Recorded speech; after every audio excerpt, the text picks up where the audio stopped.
നമ്മൾ ഇന്ന് 2025 ഓസ്കാർ അവാർഡുകളെക്കുറിച്ചാണ് നോക്കുന്നത്. 2025 97ാമത് ഓസ്കാർ ചടങ്ങിൻ്റെ അവതാരകനായിരുന്നത് കോനൻ ഒബ്രയാനാണ്. അവാർഡ് നൽകുന്നത് academy of motion picture arts and science ആണ്. ഓസ്കാർ അവാർഡ് ചടങ്ങ് നടക്കുന്നത് ഡോൾബി തിയേറ്റർ, ലോസ് ആഞ്ചൽസ്. മികച്ച സിനിമ അനോറയാണ്. സംവിധാനം ഷോൺ ബേക്കർ. ന്യൂയോർക്ക് നഗരത്തിലെ ലൈംഗിക തൊഴിലാളികളുടെ ജീവിതകഥ പറയുന്ന അനോറയ്ക്ക് മികച്ച സിനിമയ്ക്ക് പുറമെ നടി, സംവിധാനം, തിരക്കഥ, എഡിറ്റിംഗ് എന്നിങ്ങനെ 5 പുരസ്കാരങ്ങളാണ് ലഭിച്ചിരിക്കുന്നത്. ഇതിലൂടെ ഏറ്റവും കൂടുതൽ പുരസ്കാരം ലഭിച്ച സിനിമ എന്ന പദവിയും അനോറയ്ക്ക് ലഭ്യമായിട്ടുണ്ട്. മികച്ച നടൻ അഡ്രിൻ ബ്രോഡിയാണ്. സിനിമ ബ്രൂട്ടലിസ്റ്റ്. അഡ്രിൻ ബ്രോഡിയുടെ 2ാമത്തെ ഓസ്കാറാണിത്. 2003 ഇദ്ദേഹത്തിന് ആദ്യമായി ഓസ്കാർ ലഭിച്ചത്. മികച്ച നടി മൈക്കി മാഡിസൺ ആണ്. സിനിമ അനോറ. മികച്ച സംവിധായകൻ ഷോൺ ബേക്കറാണ്. മികച്ച തിരക്കഥ ഷോൺ ബേക്കർ. Cinema Anora. മികച്ച എഡിറ്റിങ്ങും ഷോൺ ബേക്കറിന് തന്നെയാണ്. സിനിമ അനോറ. മികച്ച സഹനടൻ കീരൺ കൽക്കിനാണ്. സിനിമ എ റിയൽ പെയിൻ. മികച്ച സഹനടി സോയി സൽദാന. സിനിമ എമിലിയ പെരസ്.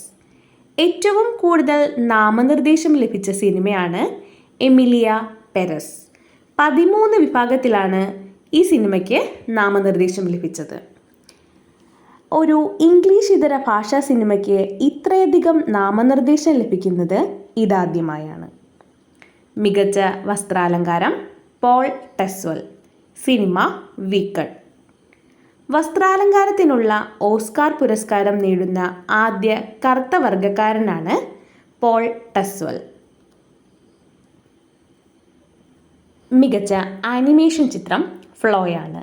ലാറ്റ്വിയയിൽ നിന്നും ഓസ്കാർ നേടുന്ന ആദ്യ ചിത്രമാണിത്. മികച്ച animated short film in the shadow of surprise ആണ്.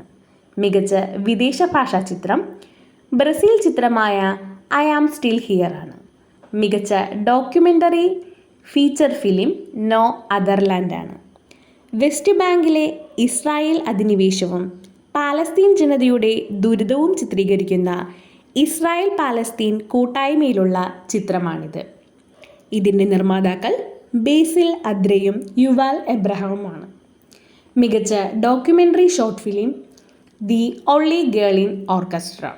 മികച്ച live action short film I am not robot ആണ്. മികച്ച സംഗീതം ഡാനിയൽ ബ്ലൂംബർഗ് ആണ്. സിനിമ ദ ബ്യൂട്ടലിസ്റ്റ്. മികച്ച ഗാനം എൽ മാലാണ്. സിനിമ എമിലിയ പെരസ്. മികച്ച സൗണ്ട് ഡിസൈൻ ഡ്യൂൺ പാർട്ട് 2 ആണ്.